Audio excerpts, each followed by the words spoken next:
Welcome back to The Explainer.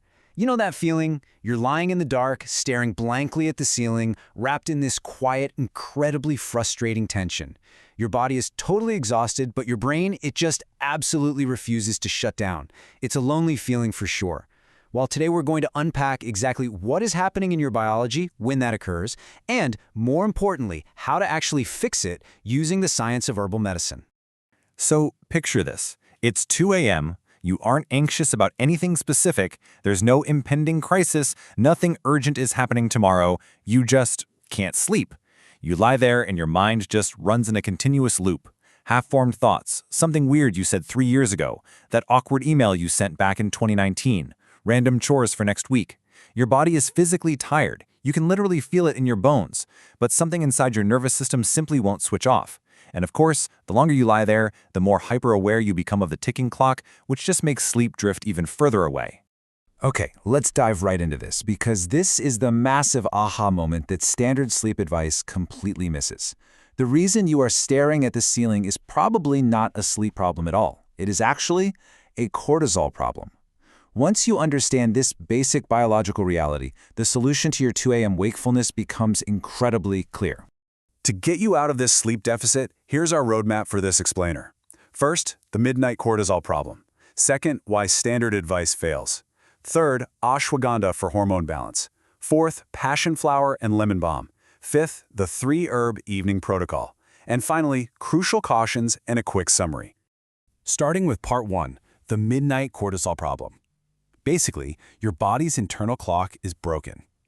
Cortisol is your primary stress hormone, and it naturally dictates your daily energy and sleep rhythm. Look at the normal curve on the left. Cortisol is supposed to peak early in the morning to give you that get-up-and-go energy, and then gracefully drop to its absolute lowest point between 9 and 11 p.m. That evening drop is the biological green light. It allows melatonin production to kick in and lowers your core body temperature so you can actually fall asleep.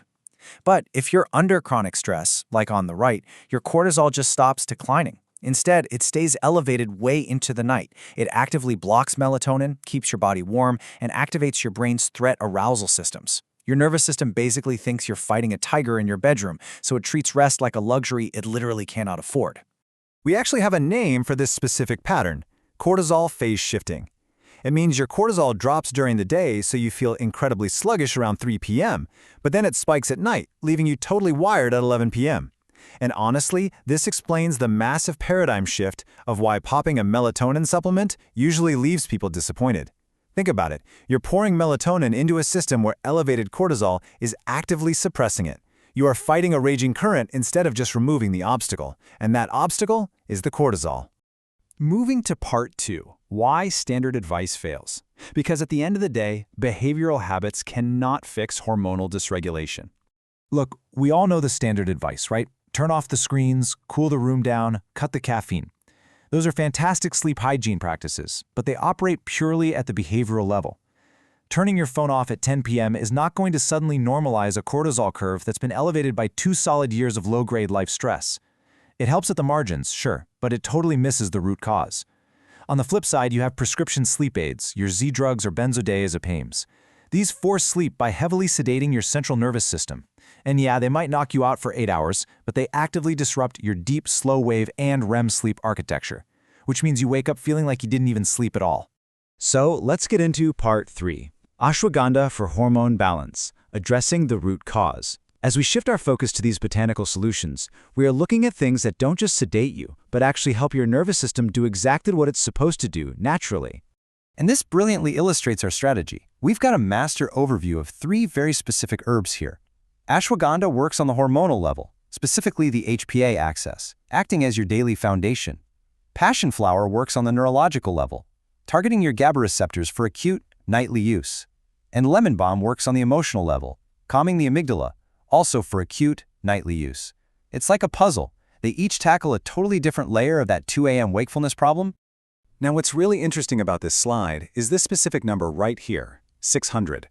In a randomized controlled trial from 2020, participants were given exactly 600 milligrams of ashwagandha root extract daily, and they didn't just ask people how they felt. They used actigraphy, those wrist-worn devices that objectively track your sleep movements.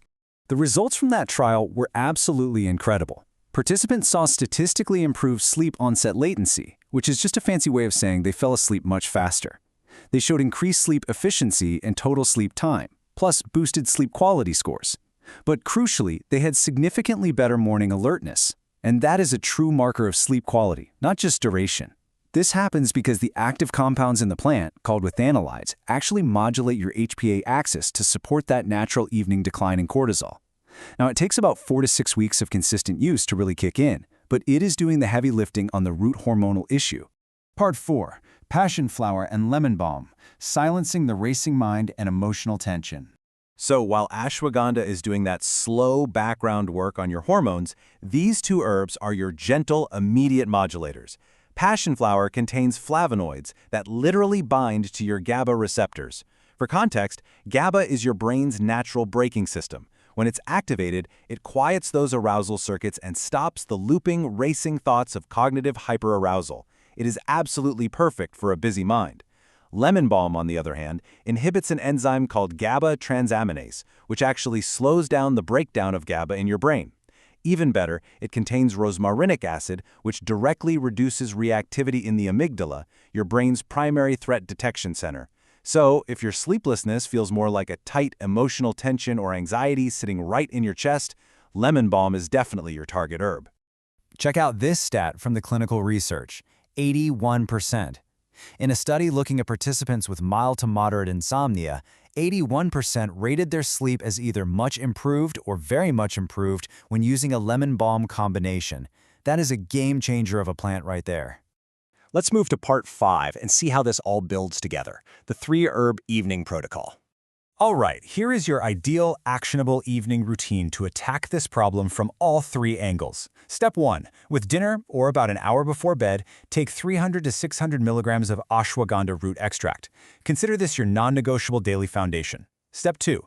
45 minutes before bed, combine 1 teaspoon of lemon balm and 1 teaspoon of passion flower, steep it in hot water for 10 minutes, and drink it slowly.